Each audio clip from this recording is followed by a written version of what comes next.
ঠিক আছে?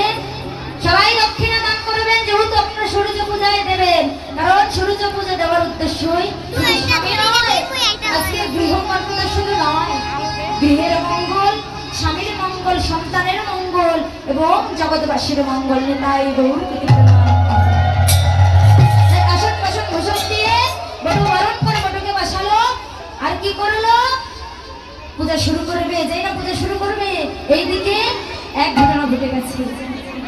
ঘটনা ঘটে গেছে, দুষ্টমুড়ি সন্দেহকারী বন্ধকারী কহে কুন্দলতা মানে ভানুর করে কেন দলে এটি ভালো কথা নষ্ট লোকের দুষ্ট কথা রইল মনের কানে, রুষ্ট হইয়া দুষ্টমুড়ি আইলো পূজার স্থানে। আরে বটে বউটাকে যে কখন পাঠিয়েছিস, খবর রেখেছিস?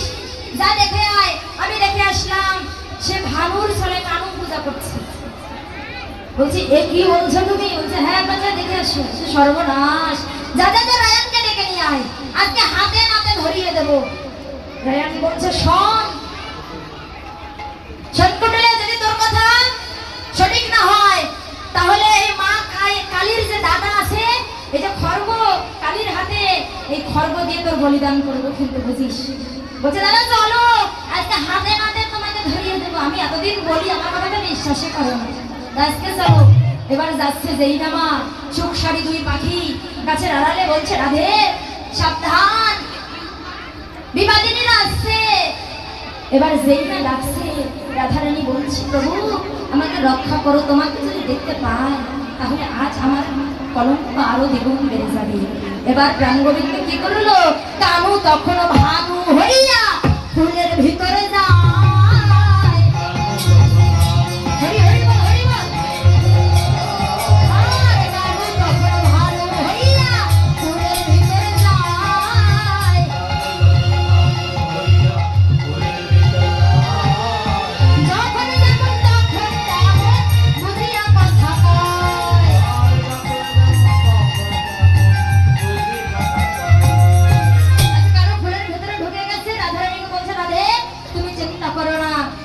রাধারানী করজোরে মিনতি করছে, হে দিনমণি তুমি করো অবধান, পতি মোর মারা গেলে তবে মোরে কিবা হবে, কোন কাজে রাখিব পদা। দেওয়ার ননদে যারা বাসে যেন থাকে তারা, মানে দেওয়ার ননদি আর তার নয়নের চেয়ে, ওই নয়নের মনির চেয়ে আমাকে বেশি ভালোবাসে।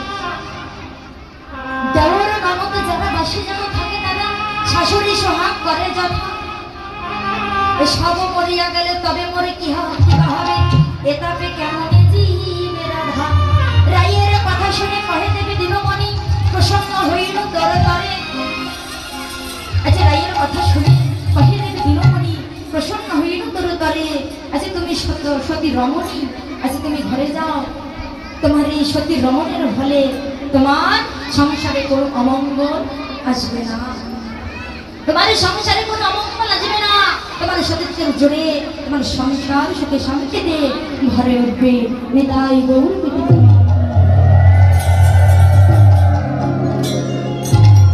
এই কথা যেইটা শ্রবণ করেছে গাছের আড়াল থেকে, এবার রায়ান বলছে দেখলে তো মা, তুমি সর্বদাই যার জন্য এত কথা বলো, সে আমাদের জন্য সবাইয়ের জন্য সূর্যের পূজা করতেছে। এইদিকে সবাই মিলে এসে সূর্য পূজায় বসলো। কহে দেবে দিনমণি প্রসন্ন হইল তরুতারে। আচ্ছা দেবে দিনমণি সবাইকে প্রসন্ন করার জন্য